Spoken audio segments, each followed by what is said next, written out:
So we just had, my mother's house, a ranch in the suburbs of Boston, just had an energy audit.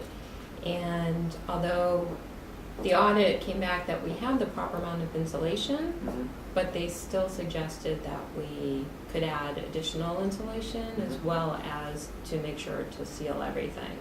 Right. Now, we had a discussion at 360 Chestnut about whether to insulate the sides of the walls and how invasive that can be, and that wasn't necessarily the recommendation from 360.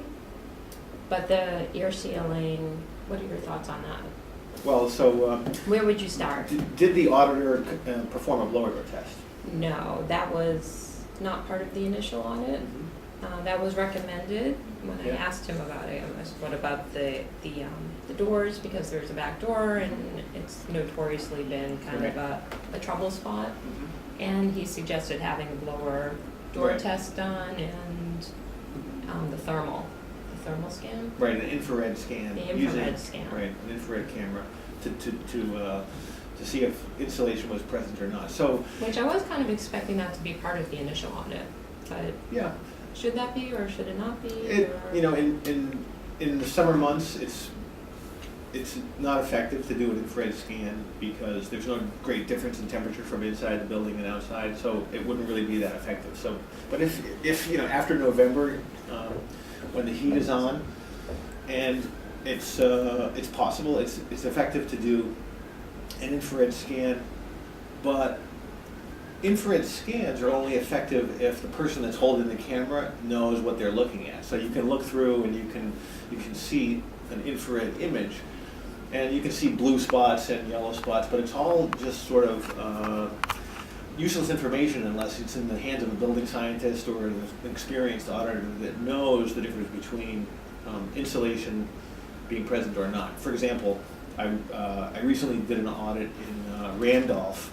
That's so funny. That's where my audit. Oh, no kidding, really? Yeah. Well, that's very interesting because there was a lot of ranches that were built down in that area, and there was at the time around 1957 there was an insulation that was used that was like a 1-inch fiberglass that has foil facing on the inside, facing the living space.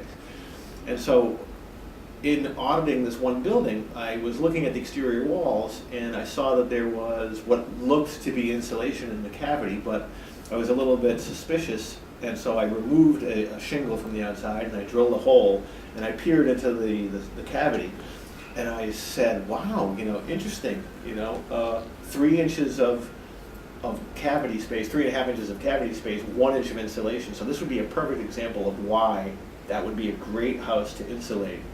But an auditor doing an infrared scan would look at those walls and say, oh, these walls are all insulated. So you've got to dig a little bit deeper sometimes. That's funny because our auditor said that we didn't have the exterior wall insulation Right. So, in you the know. ranch. So they did suggest doing the outside walls, but Right. So sometimes looking with an infrared camera will tell you something, will indicate something, and it could be it's not misleading. necessarily always the determining factor. Sometimes you have to do a little what's called destructive investigation, the infrared camera being non-destructive. So the other interesting thing about this ranch that we looked at down in Randolph was there was no air sealing up in the attic, and there was lots of framing and lots of potential for air sealing.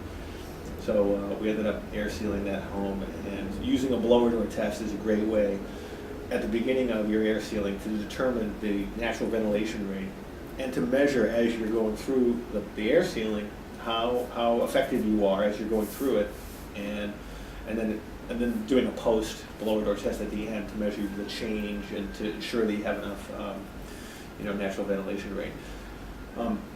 Just recently, in a big building downtown called the Pilot House, which is a 280-year-old brick and stone building, we air sealed this enormous building, and we used 11 blower doors simultaneously linked together as we were doing it.